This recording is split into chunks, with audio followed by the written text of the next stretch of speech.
Sekarang pertanyaan yang berikutnya dari Ibu Guru, bagaimana agar ini bisa berkesinambungan ya antara hati kita dan hati beliau ya? Oh bukan ya, nulis naskah ya.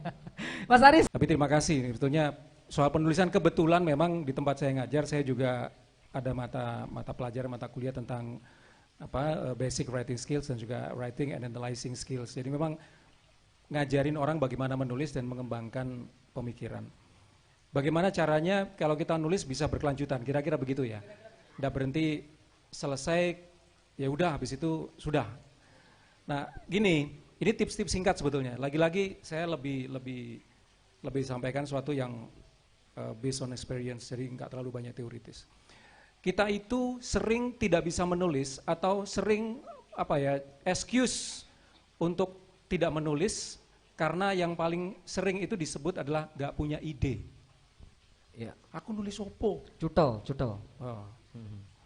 Mau yang lebih hina lagi? Ada itu. Apa tuh Pak? Kak Dwe pulpen. Lebih hina lagi. Padahal kita punya panca indera, berarti tidak ada yang namanya tidak ada ide. Anda bangun tidur, kita bangun tidur, itu semua indera kita langsung on, berarti apa yang kita cium, apa yang kita lihat, apa yang kita dengar, apa yang kita rasakan, itu semuanya ide. Mau lebih ekstrim lagi, Anda mengatakan tidak punya ide, itu sebuah ide tulisan. Coba renungkan. Aku nulis gandu ide, tulisan bahwa Anda tidak sedang punya ide.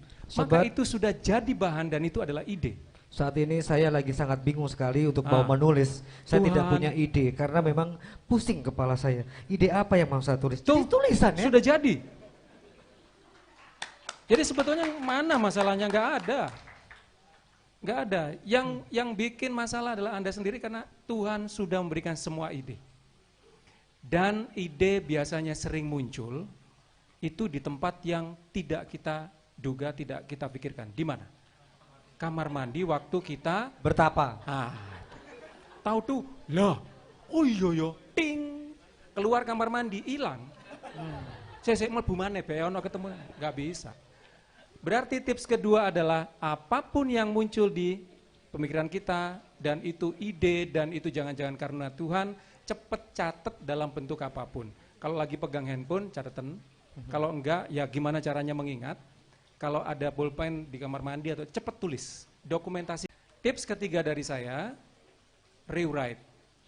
Ini kalau di dunia kampus itu udah biasa, rewrite. Anda baca tulisannya orang, itu langsung masuk ke otak kita, tulis dengan gaya bahasa Anda sendiri, sesuai dengan persepsi Anda sendiri, sesuai dengan angle atau sudut pandang Anda sendiri. Ada tulisan tentang corona, setelah Anda baca, kemudian bukan disalin menjadi tulisan yang seakan-akan milik Anda, tetapi itu kan sudah masuk ke pikiran kita. Tulis sesuai dengan gaya bahasa dan kesukaan Anda. Lama-lama akan Anda menikmati. Tips terakhir, tunjukkan ke orang lain supaya Anda dapat feedback. Saya menulis, saya tunjukkan ke kanan kiri saja.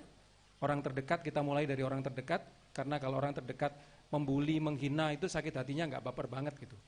Nggak dalam, apalagi keluarga. Tapi kalau saya langsung saya tunjukkan ke Pak Wali Kota. Saya bikin tulisan, saya tunjukkan ke Pak Wali Kota. Sakit hati saya bisa panjang.